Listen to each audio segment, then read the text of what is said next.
남녀 사이에 친구가 가능하지 않는 이유. 인생을 살다 보면 내게는 너무나 당연한 것들을 당연하게 받아들이지 못하는 사람들을 만나게 될 때가 있습니다. 세상에는 참 이상한 사람들이 많다라는 생각이 들기도 하죠. 사소한 취향 차이는 문제되지 않지만 인생을 살아가는 태도의 문제는 친구나 연인을 만나는 데는 큰 영향을 끼칩니다. 특히나 남녀 사이의 가치관 차이는 큰 논쟁거리죠. 오늘은 특히 문제가 많이 될 수 있는 남사친, 여사친 문제에 대해서 가볍게 이야기해 보도록 하겠습니다. 우선은 남사친, 여사친의 문제가 생기는 이유가 중요할 것 같아요. 확실하게 해두어야 할 것은 이러한 남사친, 여사친 문제는 대부분 학생 신분에서 겪게 되는 문제라는 것입니다. 사회에서는 친구를 만나기가 쉽지 않기 때문에 보통 30대 이하에서 이러한 문제를 겪습니다. 학교를 다니고 있을 때에는 모두가 친구고 이성 친구를 사귀기 이전에는 어울려 놀던 친구들이 있었겠죠. 같은 학교, 같은 과, 같은 동아리 등등. 보통 이렇게 학생 신분에서는 같이 어울리는 무리들이 있기 마련입니다. 그러다 운 좋게 이성 친구를 사귀게 되면 이런 문제가 발생합니다. 지금까지 다 같이 놀던 친구들인데 내가 사랑하는 사람이 더 이상 남사친, 여사친을 만나지 말라고 하는 경우가 생기는 거죠.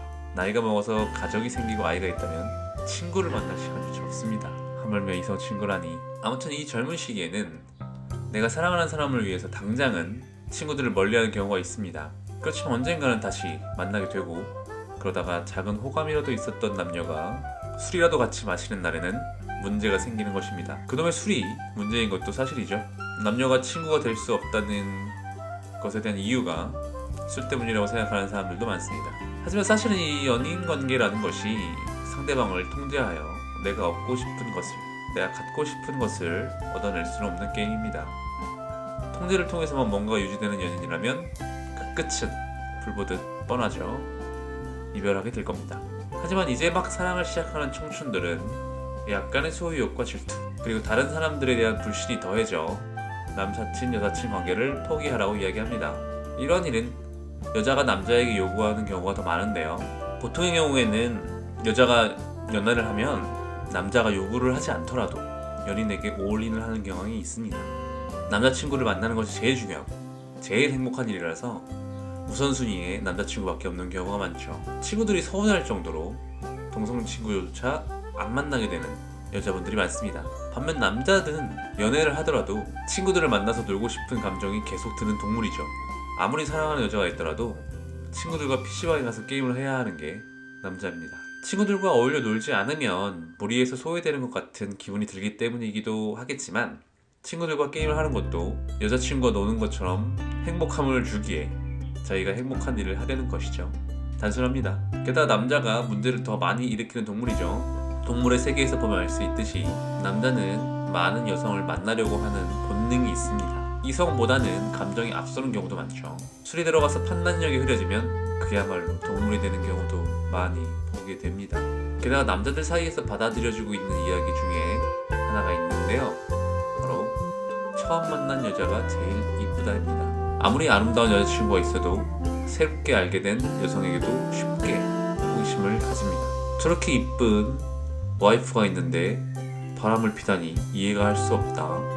이런 상황을 살면서 한 번쯤은 보셨을 수도 있어요. 어느 정도 사실입니다. 저도 인정하는 부분이에요. 이런 사실을 본능적으로 알고 있는 여성분들이 남자들을 통제하려고 하는 마음이 생기는 것은 어쩌면 당연하다고 할 수 있을 것 같네요. 하지만 사랑하는 사이에서 상대방을 통제하려고 한다면 앞서 말씀드렸다시피 그 끝은 이별이 될 수밖에 없습니다. 이야기가 좀 길어졌는데요. 제가 하고 싶은 이야기는 우리가 쉽게 착각을 한다는 겁니다.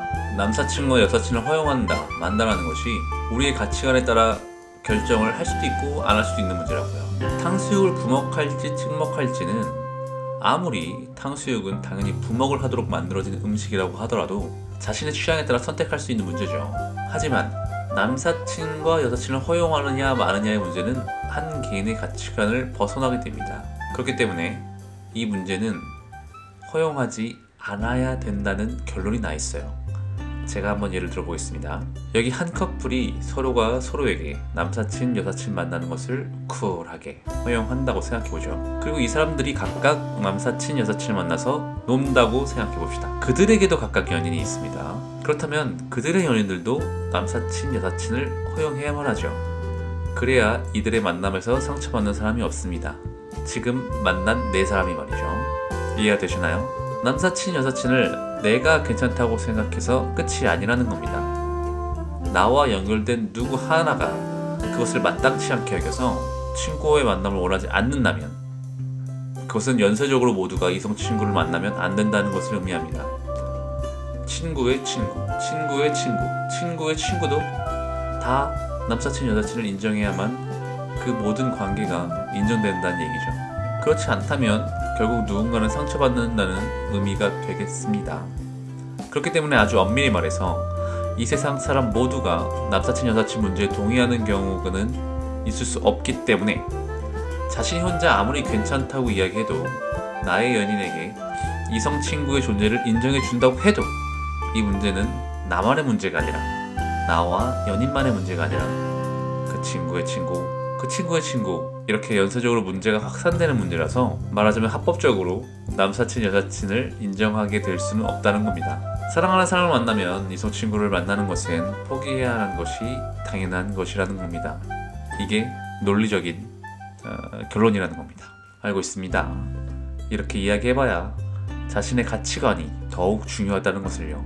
아무리 사랑하는 사람이 있어도 그 사랑하는 사람이 내게 싫어하는 것이 있어도 내가 하고 싶으면 해야 하는 게 사람입니다. 마음대로 행동하셔도 됩니다. 하지만 사실은 이렇다는 것만 기억해 주세요. 아마도 작은 도움이 될 것 같아요. 감사합니다. 행복한 하루 되세요.